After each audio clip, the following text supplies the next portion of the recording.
Welcome, everyone, to Two Guys in Hockey Talk, Season 6, Episode 21, with my wonderful and insightful co-host, Evan Renaerts. Evan, how you doing?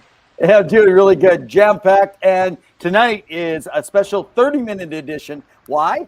Because we said so. That's why. No, it's because the First Nations has just started. We've caught the first period live. So if you don't want to know anything, shut the show off. Disclaimer, shut the show off.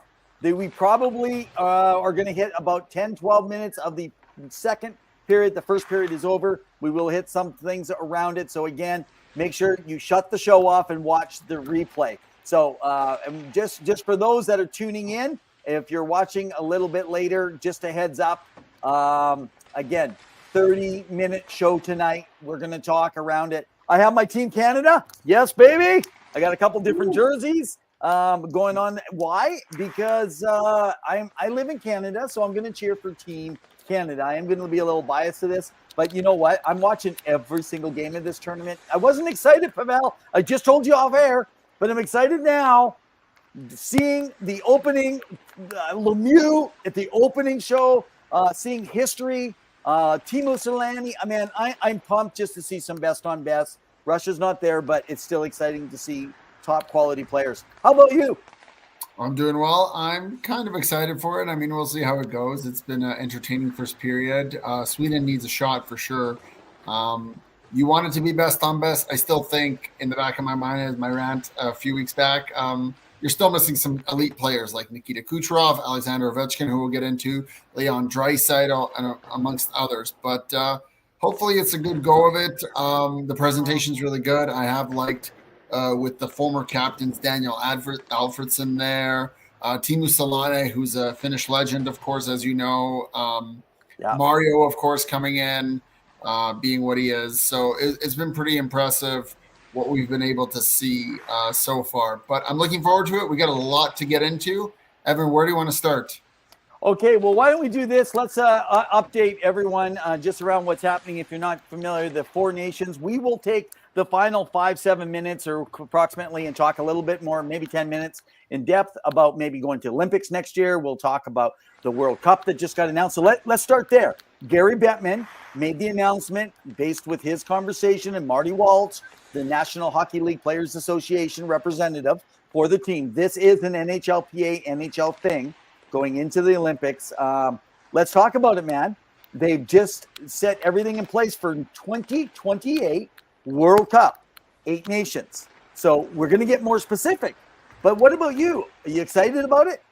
Of course, yeah. I love international hockey. I think it's a great way to grow the game. You really get to see that not only Canada and the U.S. are giants in this game, but other countries like Germany are growing, like Austria, you know, and Finland and Sweden always continue to want to prove, especially the Finns, who do very well in international tournaments and really know how to bring it. So I'm looking forward to it. I hope there's more than 8. I know that they've talked about kind of the politics behind the scenes with what's happening with Russia. Yeah. I still think you just need to let Russia be. Whatever happens, like, let Russia participate. I know that there is some tension between them and Finland and Sweden, and that's kind of the rationale there. But, you know, I kind of wish there was a few more countries in this tournament, which is why I understand it's a one-and-done thing this year. But I wish there was a little bit more. So it was to get flavor, right? To get a little bit of flavor. I think the problem or the joy with the Olympics, as I would like to clarify, is that you're playing for something. You're playing not only for pride in your country, but you can win a medal. Yeah. You want to win that gold medal, right? You want to prove that you are the best on best. So, and I think a lot of players would want to represent their nation to know that they can to be fair, is there really more than 5 nations that can ever win this? You know, that would be the like Olympics. It's literally about who finishes like 3rd and 4th and 5th and 6th. And you have regulation 16 teams and they're trying to make it in. And I think, to be fair, let's talk about that little more going on, guys. At the tail end, we'll take the last 10 minutes, talk about that, talk about the Russia stuff, talk about should it be 8, should it be more, like Pawel's saying. Hey, let's hit that more. But having said that, we just opened up. I'll explain a little bit more if you haven't got to it. So unless someone says something, I won't tell you the score of the first period, but I will tell you there's excitement out there when you have the best players playing for Canada has always had the superstars of superstars, and then usually Russia has some along the way as well. Outside of that, you have incredible superstar, but not maybe generational players like the Lemieux and Gretzky's that are playing in the U.S. Guys like Matthews, incredible. Kachuk's incredible, but they're not generational players. That's the difference, right? However, can I just say this? Crosby coming back, making it to this tournament to start off, even not at center, and then it being announced, the Quebec Major Junior Hockey League of the CHL has decided to name their rookie trophy the Sidney Crosby Trophy. The Sidney Crosby, guys, I want you to get this. It's the Sidney Crosby Trophy. He played for the Rimouski Oceanic, took them, won them a championship, and took them to a Memorial Cup. I want you to catch this, though. Not only was he Rookie of the Year, the guy in 121 games had 120 goals, 303 points. He averaged 2.5 points per game in the Q. Now, someone said the Q was a little bit weaker. Let's compare that then to Connor McDavid and 1.72 in the O, or even the best that we've seen yet since Rimouski and Sidney Crosby, and that was Connor Bedard, who ended up, in Connor Bedard's case, he ended up with 2.02 in his WHL, but he was ripped off for a season essentially because, as coming in as a younger player, he missed out on because of COVID, right? That was so he only got part of a season that they got in there. So congratulations, given what he's been able to do. But yeah. And can I just say, please go back. I did a Mount Rushmore. I have Crosby in my top 5 all time. You need to look at what this guy has accomplished, especially from his leadership perspective. He blows the Mark Messiers of the world away. I'm sorry, but he is better than Gordie Howe. How many people know this guy's 5'11"? Why does no one talk about his height? It's because it doesn't matter. The guy is that good and that strong. Let me start this off. If you haven't caught the beginning of the Four Nations, there was an interview just tonight. It came on around 5:30. And Crosby and McKinnon were telling stories because they're both from Cole Harbour. That's amazing also, having these superstars. So the story went that Nathan McKinnon's dad wanted to talk to Sidney Crosby at this event, and Nathan was doing drills, and his dad was talking to Crosby for 7 minutes, he says. And he goes, during that whole time, what impressed him was Nathan was doing the same drill for 7 minutes. So he says, I knew he had hard work ethic. And then when they were asking Nathan McKinnon, what impressed you about Sidney Crosby, he goes, well, I remember we met up early on at this camp. We were doing this training. And out of these races, there was 10 races. He got beat all 9. And then on the 10th race, he got beat by Crosby. On the 10th race, he took off, got a quick start. He was ahead, and they're just heading up the hill. And he found this hand around his ankle coming down the back of his leg and clump right to the ground, and Crosby goes up and wins. He says, I realized how competitive this guy is. And so that alone tells you the kind of Crosby goes, I don't even remember that. And he goes, I didn't even think about it. Crosby already, when the new guy was coming into the league, how many years later, he's still, but that was, I think, 8 years later, 7 years later. And Crosby's like, who cares? So, you know, I got to give it off. So guys, enjoy the years you got left with Sidney Crosby. He's an amazing player. 100%. And I think, I know there's been a lot of speculation with him potentially moving. He's very loyal to the Pittsburgh Penguins, but if there is a team out there that could potentially land him, look no further than Nathan McKinnon with the Colorado Avalanche. They would definitely have first dibs at having him play with Nathan McKinnon just because of that Cole Harbour connection. All right, Evan, I just got to say that, man, you try to plug that. It's like you're trying to make it happen. So bad, so bad. Anyway, go for it, man.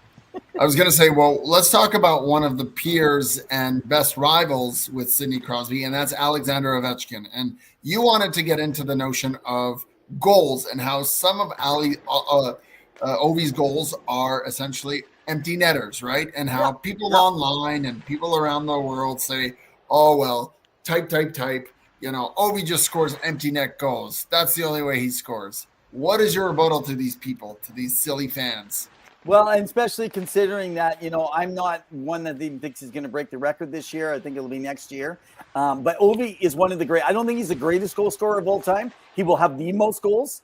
Okay, I can tell that you're young, Pavel, because obviously you don't know a guy named Mario Lemieux, and you don't know a guy who is the greatest goal scorer of all time, Mike Bossy. So that's why I'm saying Ovi's not. I don't think Ovi is as good of goal scorer as Wayne Gretzky was either. But Wayne Gretzky in his later years gave up the goal scoring and then just started focusing on being more of a playmaking guy. So definitely, I think longevity, no player has had the ability this far in other than Crosby. This far, like you can say all you want about Gordie Howe, but he wasn't producing as a superstar, 20 years later the same way. He was good. Different type of game, different era. Yeah, there's definitely something to me. I still think Ovi's one of the best goal scorers ever because of where the game has emerged in terms of goaltending equipment, goaltending standards, goalies being able to get low. 25. That's 25. 5. I put him in my top 5. Okay. As far as ability, goal scorer. You guys can let us know if you think where you would rank Alexander Ovechkin as a goal scorer. Now, one thing I did want to mention before we get on to our next topic. I didn't finish my answer, though, for you. Okay. So he's got 6 empty net goals, guys. 6 out of 25, at least at the last count when I was doing my numbers. Now, I want you guys to recognize this. Do you like the goal scoring from Rantanen? Because he's got 7 of his 26 have been empty netters. Are you saying anything about Rantanen? How about Kaprizov? Everyone's loving Kaprizov, the other side of his injury.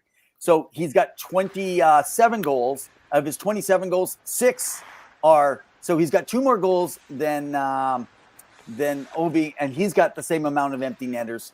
And how about Adrian Kemp? Out of 24 goals, 5 of them are empty netters. And that's just to get started. So – don't worry, it's normal. Draisaitl might have been in that same number. 100%. Well, I should take that back. Draisaitl misses empty netters. So, ouch. It's definitely hard to score in the NHL, but let alone to be able to continually put up big numbers like Ovi has, even this year at the age that he's at. Exactly. It's an impressive feature. Whether he breaks it this year or next season, he's going to break it. It's going to be monumental. I don't envy the goaltender and or team because you are going to go down as a fact in hockey history. It's going to be cemented forever. So I'm pretty sure when he gets closer to that number, many teams are going to really up their defense, maybe not even pull their goalies. So it'll be hard to get an empty netter.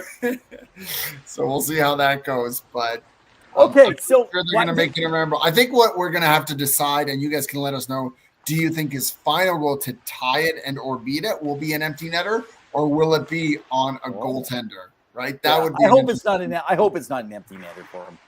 So let's talk really quick. I know we're on a tight schedule here. Yeah. We got about 7 minutes, and we got to get to some of your First Nations and our hockey history. We got a rant, a whole bunch. Okay, so can I just say this before we go into a couple of potential people being traded?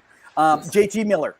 Congratulations, you got the move. Hope it works out for you. He's looking really good in New York.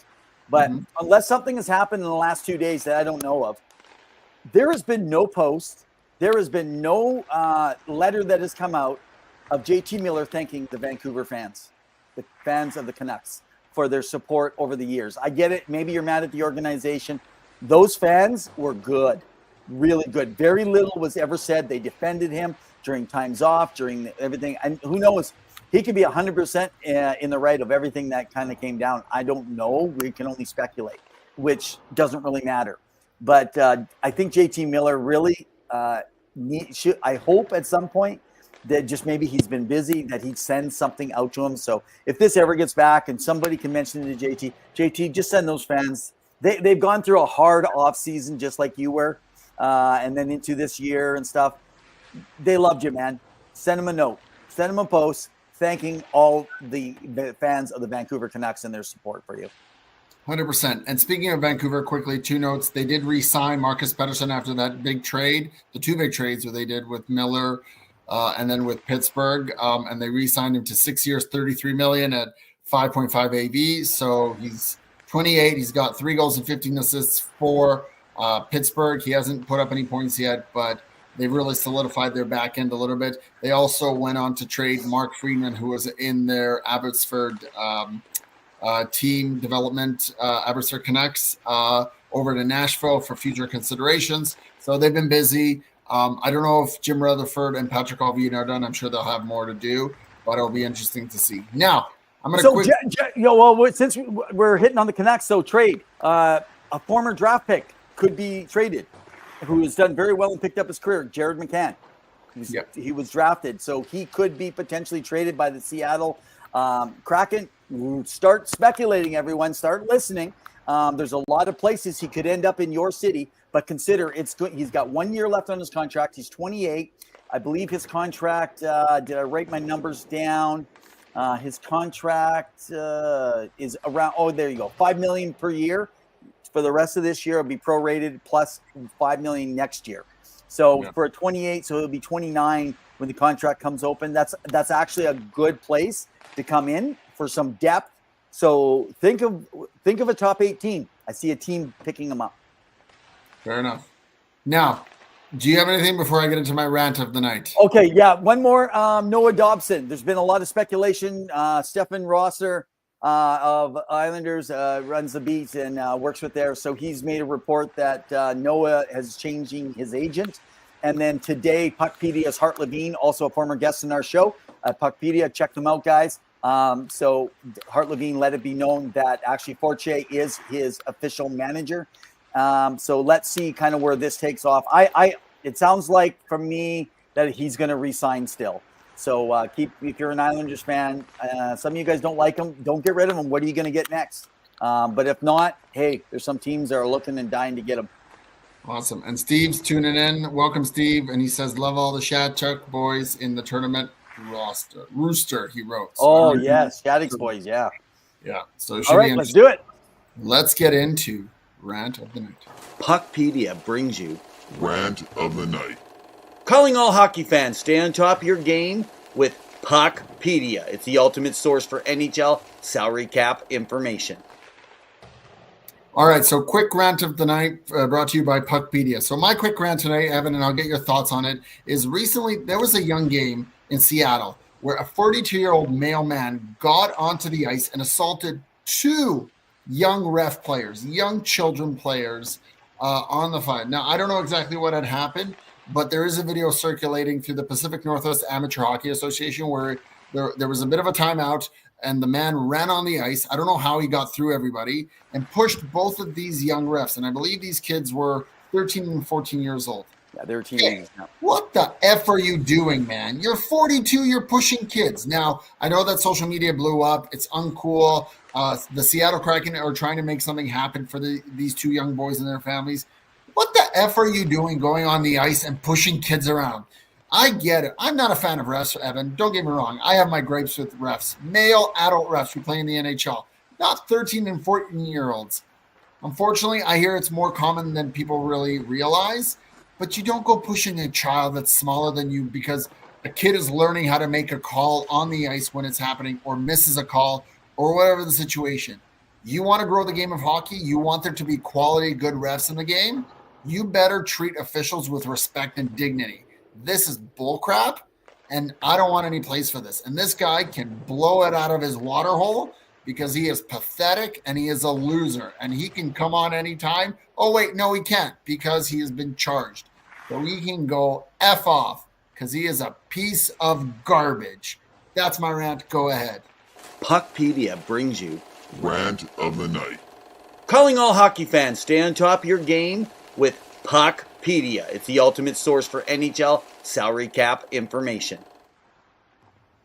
Wow, we had to go to just wrap that up, man. That is an all-time. I think that is your best rant that we have had all season. So, guys, if you've been following each week, check out the rants. See which is your favorite that Pavel has said.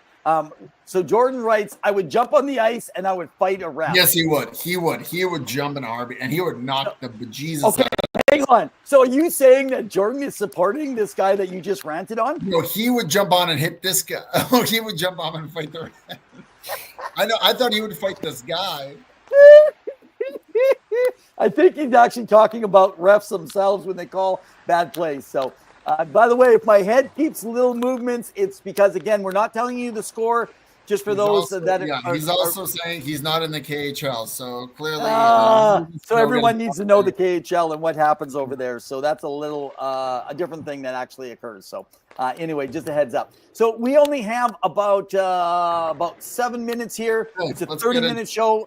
So we want to actually tap in on a good bit of stuff around the First Nations around. Well, first, actually, speaking of that, can we just let's just put it up there for everyone to know?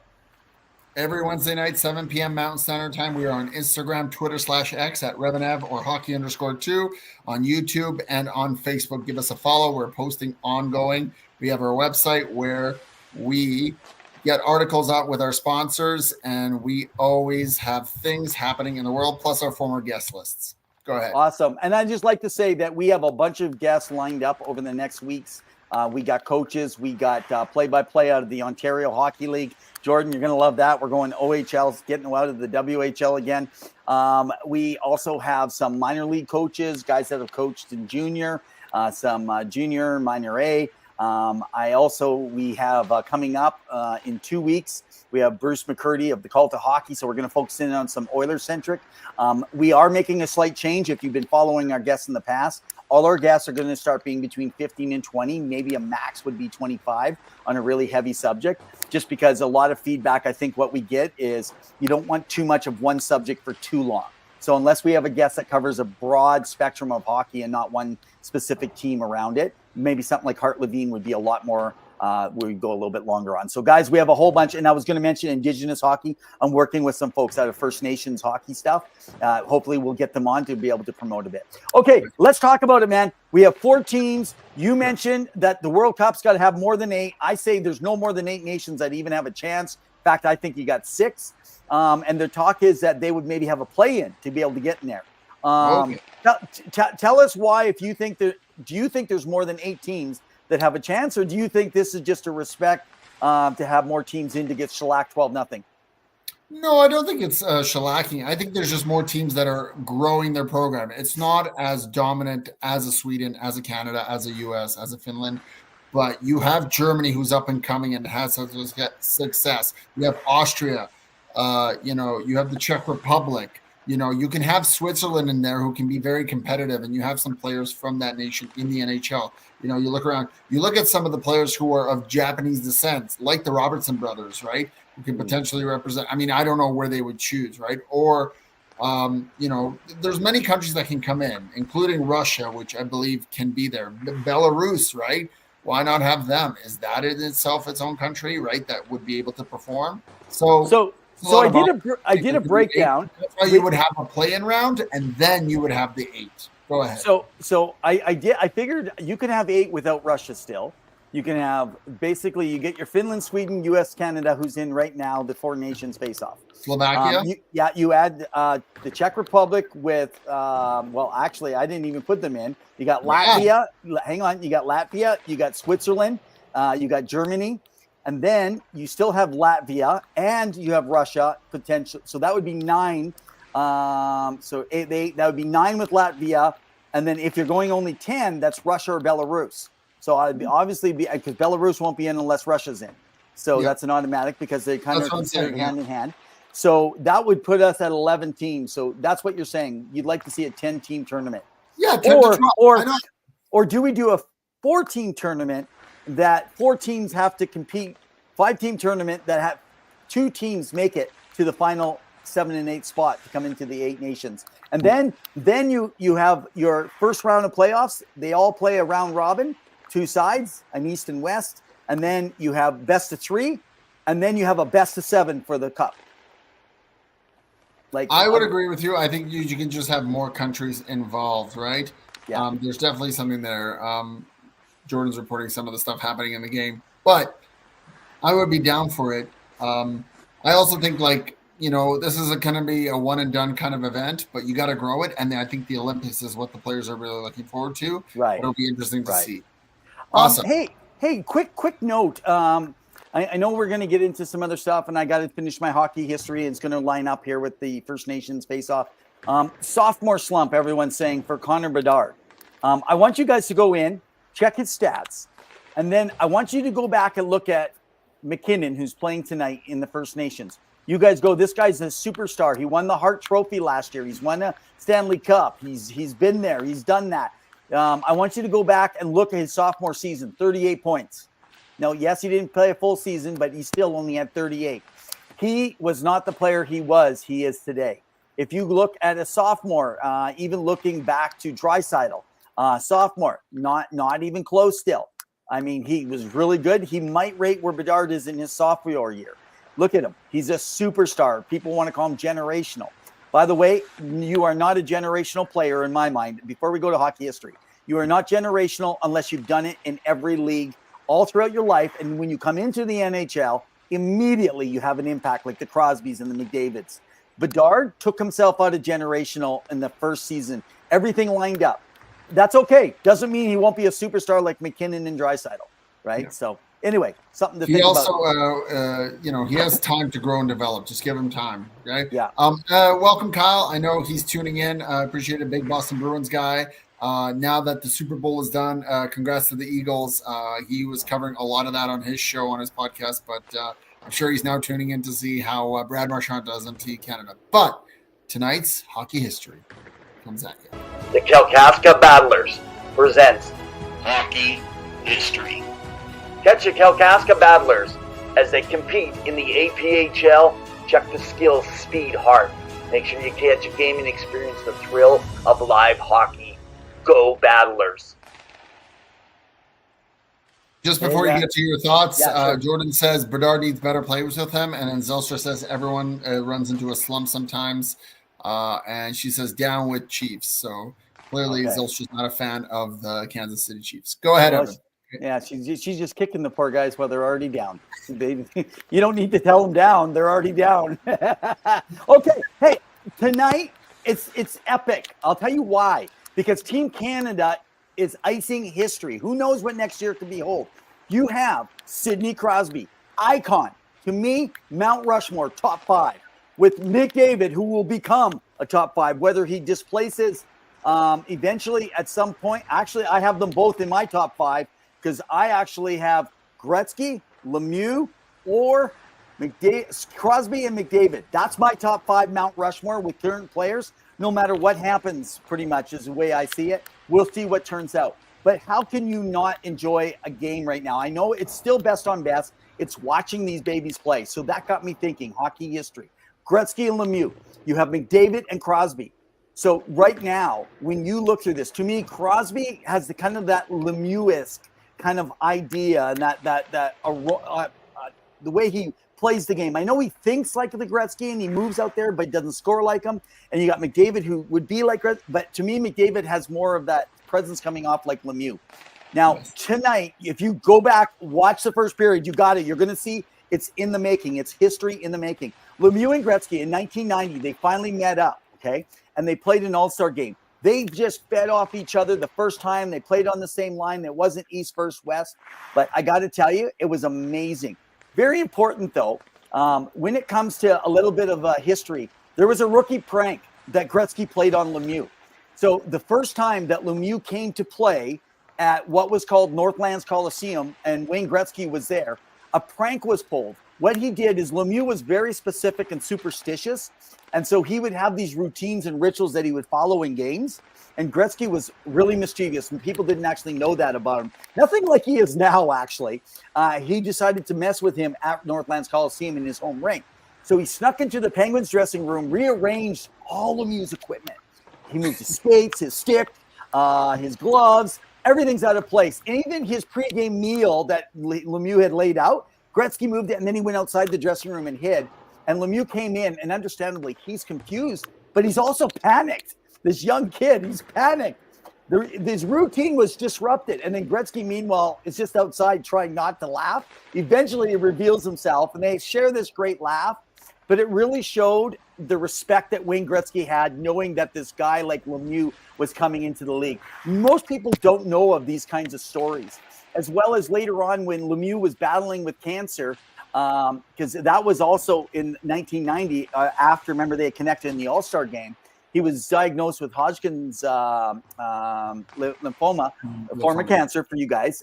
It was a difficult time, and Gretzky actually showed his support for Lemieux. Remember, there wasn't like media like now.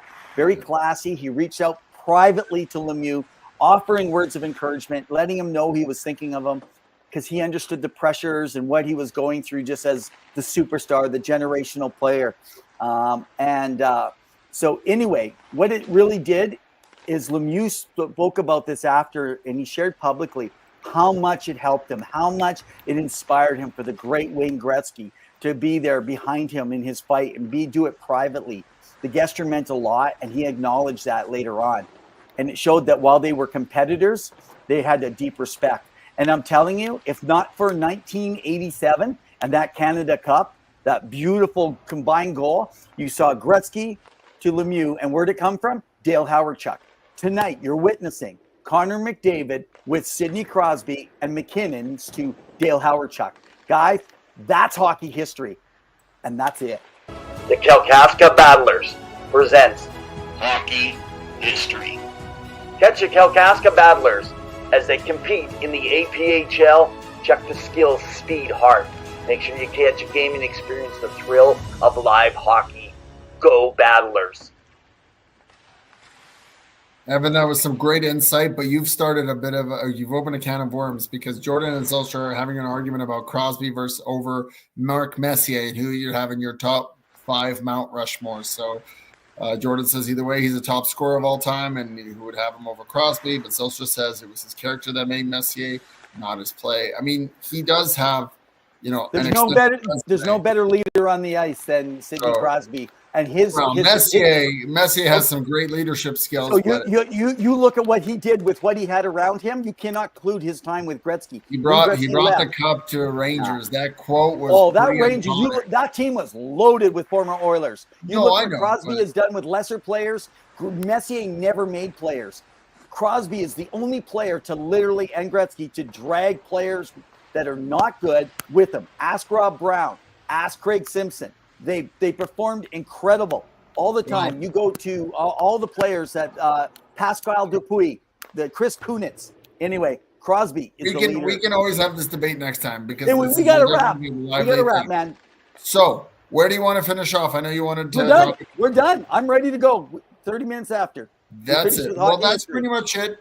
All right, guys. Well, it's been a really fun, quick show. Jordan says numbers don't lie, Evan. So can I say we're going to talk more about this next week? Great topic. Let's talk more. This is where we got to get to it. It's been fun. It's been enjoyable. It's a short-lived show, but you know what? We wanted to try something different.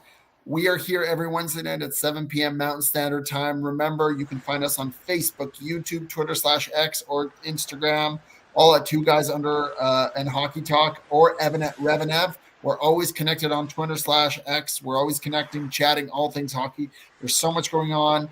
Whether you like it or not like it, as I indicated, or you're interested or not, enjoy the rest of the week. Go check out some articles if you want. Enjoy the 4 Nations. We'll see how it goes. And then we've got a remainder of the season to go, because playoffs are just around the corner, Evan. And it's going to be fun.